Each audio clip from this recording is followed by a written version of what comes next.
নুরানি বিভাগে পড়ে, হেফজ বিভাগে পড়ে, কোরআন শরীফটা সহি করে শিখছে, জানাজার নামাজ শিখছে, উযু গোসল শিখছে, ঈদের নামাজ শিখছে।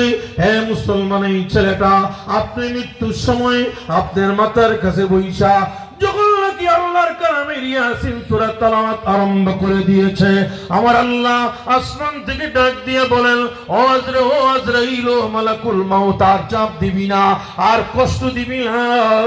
আমি আল্লাহ ইয়াসিনের বরকতে, জোরে করে আল্লাহু আকবার, আমি আল্লাহ ইয়াসিন সূরা তেলাওয়াতের বরকতে, ইয়াসিন সূরা তেলাওয়াতের উসিলায় আমি আল্লাহ এই মুহূর্তে আমার বান্দা বান্দির মৃত্যুর কষ্ট আমি আল্লাহ ক্ষমা করে দিলাম।